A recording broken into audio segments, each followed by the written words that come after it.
Assalamualaikum warahmatullahi wabarakatuh. Perkenalkan dulu, nama saya Kakak Barowijaya dari kelas C, jurusan akuntansi dengan NIM B1C1240082. Dalam video ini, saya akan menjelaskan topik-topik yang saya letakkan di daftar isi, seperti apa itu pertumbuhan inklusif, data dan analisis, kesimpulan, rekomendasi, dan kebijakan dan alokasi dana desa. Kita mulai saja. Apa itu pertumbuhan inklusif? Pertumbuhan inklusif adalah konsep pembangunan ekonomi yang bertujuan memastikan manfaat pertumbuhan ekonomi dapat dirasakan oleh seluruh lapisan masyarakat, termasuk kelompok rentan atau miskin.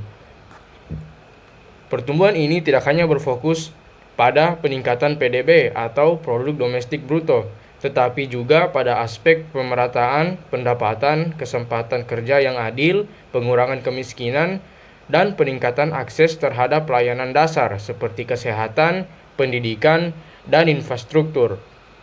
Pertumbuhan inklusif juga mencakup kebijakan dan langkah-langkah yang mendukung akses yang setara terhadap sumber daya ekonomi, serta kesempatan untuk berpartisipasi dalam aktivitas ekonomi. Ini mencakup strategi seperti investasi dalam pendidikan, dalam keterampilan kerja, reformasi sistem pajak yang lebih adil, pembangunan infrastruktur di daerah terpencil, dan dukungan bagi usaha mikro, kecil, dan menengah atau UMKM untuk berkembang. Dengan kata lain, tujuan pertumbuhan inklusif adalah menciptakan lingkungan ekonomi yang memungkinkan masyarakat yang beragam, terutama yang sebelumnya terpinggirkan, untuk memilih peran produktif dalam ekonomi, meningkatkan kesejahteraan mereka, dan mengurangi ketimpangan sosial ekonomi. Nah, untuk data dan analisis, saya mengambil data dari Maluku dalam kurun waktu 10 tahun terakhir, yaitu dari 2013 sampai 2023. Ada 4 data di dalam grafik ini, yaitu pertumbuhan ekonomi, tingkat kemiskinan, tingkat pengangguran terbuka, dan koefisien Gini. Saya mulai saja jelaskan analisis saya dari pertumbuhan ekonomi. Pertama, pertumbuhan ekonomi tidak inklusif. Karena meskipun ada pertumbuhan ekonomi, penurunannya selama pandemi dan ketidakmampuan untuk kembali ke tingkat pertumbuhan sebelum 2020 menunjukkan bahwa manfaat pertumbuhan ini tidak sepenuhnya dirasakan secara merata oleh masyarakat Maluku. Pertumbuhan ekonomi yang berkelanjutan dan stabil lebih mungkin dianggap inklusif jika mampu mengurangi kemiskinan dan pengangguran secara signifikan. Untuk tingkat kemiskinan, tidak sepenuhnya inklusif. Tingkat kemiskinan memang menunjukkan penurunan, tetapi laju penurunannya lambat dan presentasi kemiskinan masih tinggi. Lihat saja pada tanggal 2023. Ini 16,3% masih cukup tinggi. Penurunan kemiskinan yang lebih cepat dan signifikan akan menunjukkan pertumbuhan yang lebih inklusif, terutama bila berdampak langsung pada kelompok miskin. Yang ketiga, tingkat pengangguran terbuka. Sama juga, tidak sepenuhnya inklusif. Meskipun pengangguran terbuka turun secara bertahap, lihat, tingkatnya masih cukup tinggi. Dan peningkatan jumlah pekerjaan belum cukup kuat untuk menyerap tenaga yang tersedia. Pertumbuhan inklusif idealnya menciptakan lebih banyak peluang kerja yang merata untuk seluruh penduduk, termasuk untuk kelompok muda atau rentan.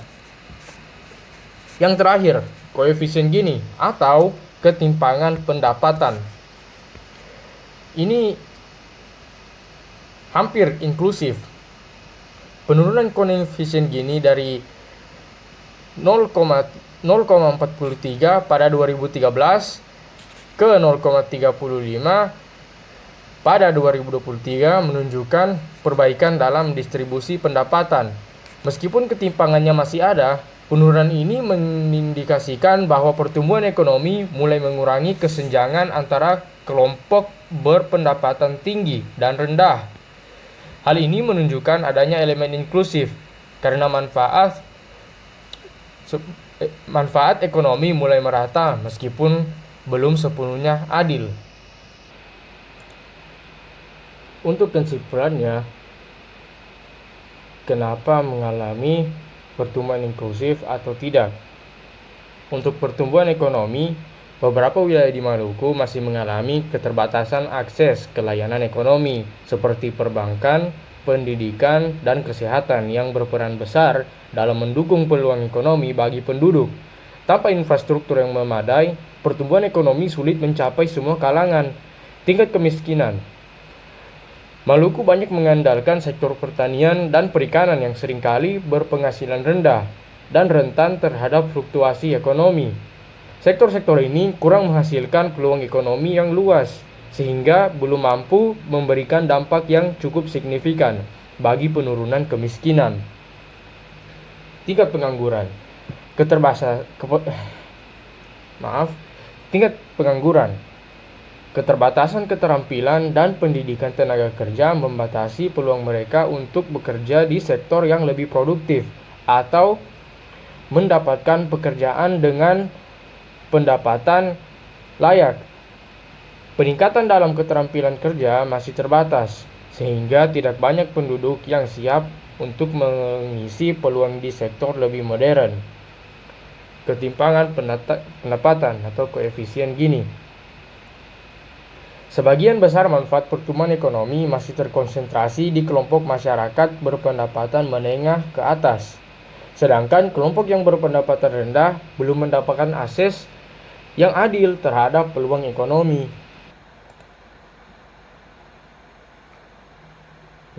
Rekomendasi.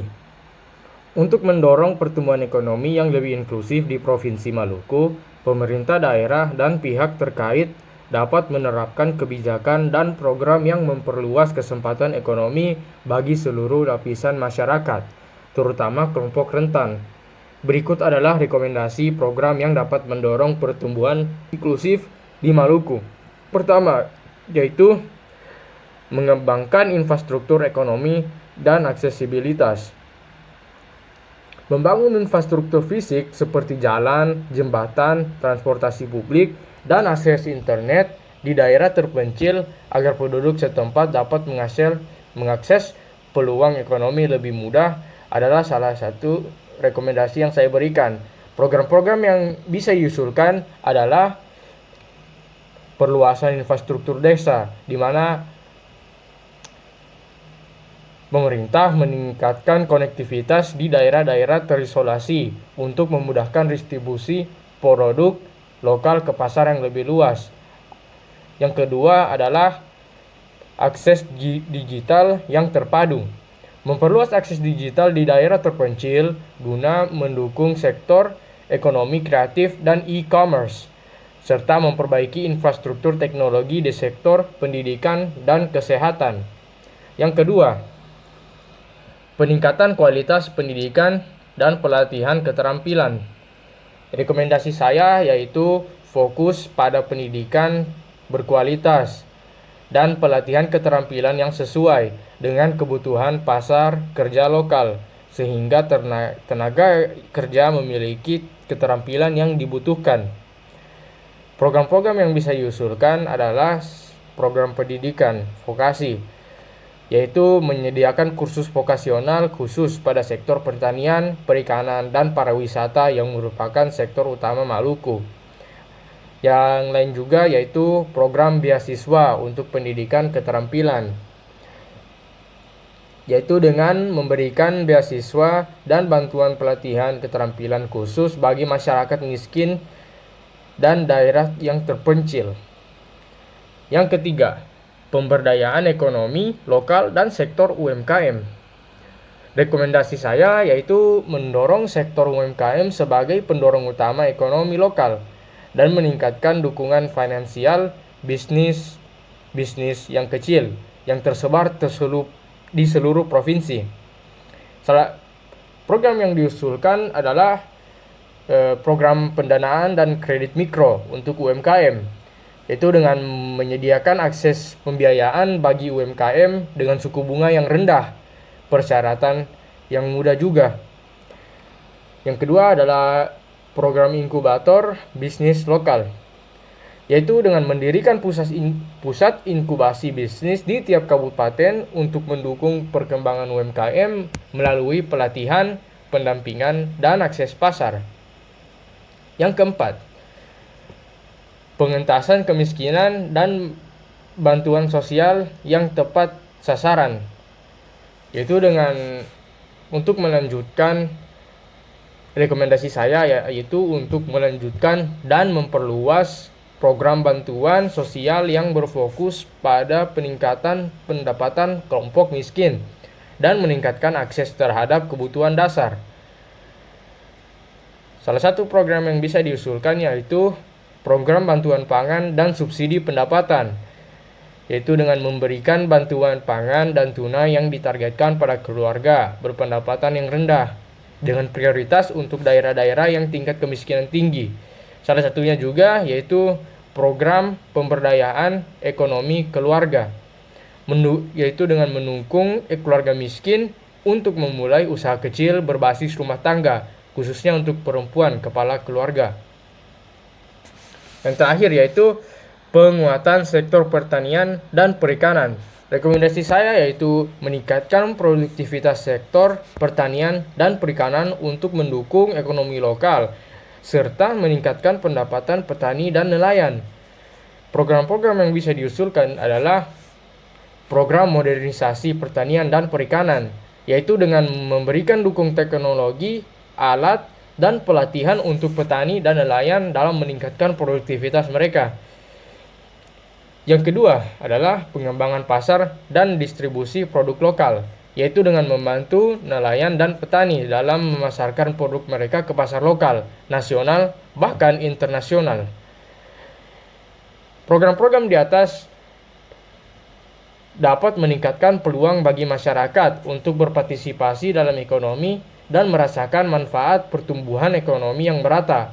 Kebijakan mendorong inklusivitas akan memberikan efek jangka panjang dan positif bagi Maluku, menjadikan pertumbuhan ekonominya lebih adil, merata, dan berkelanjutan. Kebijakan dan alokasi dana desa. Pertama-tama saya jelaskan dulu apa itu dana desa dan alokasi dana desa. Dana desa adalah dana yang bersumber dari anggaran pendapatan dan belanja negara atau APBN di Indonesia yang dialokasikan oleh pemerintah pusat kepada setiap desa di seluruh wilayah Indonesia. Dana ini diberikan untuk mendukung pembangunan dan pemberdayaan masyarakat desa. Pemberdayaan masyarakat desa dengan tujuan utama mengurangi kesenjangan antar wilayah, memperkuat perekonomian desa, serta meningkatkan kualitas hidup dan kesejahteraan masyarakat desa. Alokasi dana desa atau singkatannya yaitu ADD beda dengan dana desa dalam hal sumber anggarannya. ADD berasal dari anggaran pendapatan dan belanja daerah atau APBD kabupaten atau kota yang dialokasikan kepada desa sebagai bagian dan pembagian dana perimbangan antara pemerintah pusat dan daerah. ADD dimaksudkan untuk mendukung penyelenggaraan pemerintah desa dan meningkatkan pelayanan publik angkatan desa di tingkat desa. Tujuannya dana desa dan alokasi dana desa yaitu bertujuan untuk memperkuat pembangunan desa melalui berbagai program seperti infrastruktur desa, pemberdayaan masyarakat, peningkatan pelayanan publik di desa. Dana desa dan alokasi dana desa dapat diarahkan ke berbagai kegiatan strategis agar mendorong pertumbuhan yang inklusif di desa, memastikan bahwa manfaat pembangunan dirasakan oleh seluruh lapisan masyarakat, termasuk kelompok rentan. Berikut adalah beberapa kegiatan yang dapat menjadi prioritas. 1. Membangun infrastruktur dasar mendukung ekonomi desa. Yang kedua, pemberdayaan ekonomi lokal dan UMKM. Yang ketiga, pengembangan sektor pariwisata berbasis masyarakat. Yang keempat, pelayanan sosial dan kesehatan. Yang kelima, meningkatkan pendidikan dan keterampilan masyarakat desa. Yang keenam, mengelolakan lingkungan hidup dan ketahanan pangan.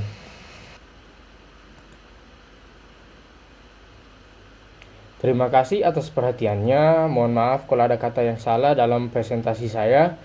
Wassalamualaikum warahmatullahi wabarakatuh.